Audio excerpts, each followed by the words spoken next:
Hey everyone, Scott Janeway from Crucible Custom Props, Norfolk Slab, and all the forums here. So today we have a, well, for some reason I've done a few of these this year, but this is probably the last one of 2023.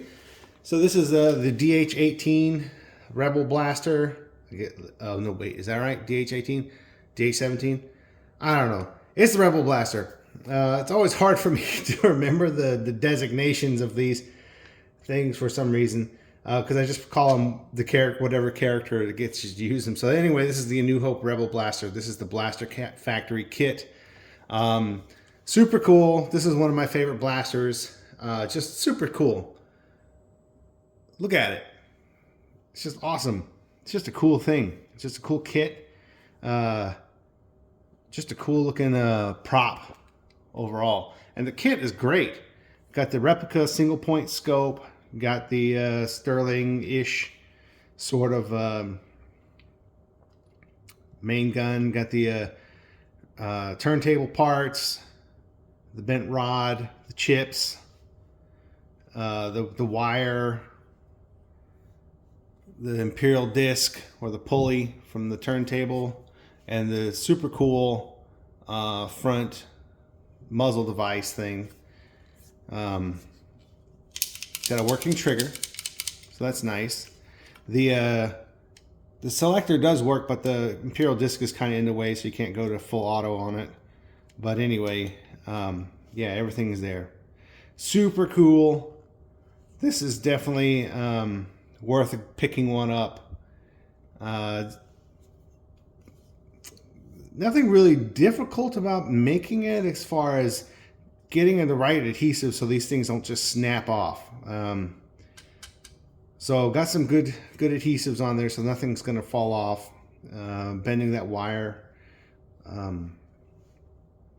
Nothing too earth-shattering as far as the build goes. Just paintwork and assembly. Patience, mainly because the adhesives I use for these things take a long time to cure up. So it's about a day. So you can do one side, leave it for a day, do another side, leave it for a day. Then if you forget something, you add another day.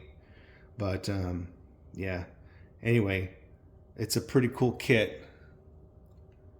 Hope to do more of these in the future. Hopefully people don't sleep on these too much. These are super cool. It's a super cool blaster. But anyway, the New Hope one is my favorite. The ESB one or the Return of the Jedi one looks a little too gooped up with different stuff. The only thing is, when you get this kit, you need to file this corner down. As you can see, it just kind of scratched me a little bit. But this is the only thing it's on the prop, but I don't know, if you're going to handle it a lot, that thing is kind of really just jabbing you in the top of the hand. It doesn't need it. It doesn't need to be there at all. You could just take it off, I guess. But in any case, it was on the prop, so I guess that's why it's on there.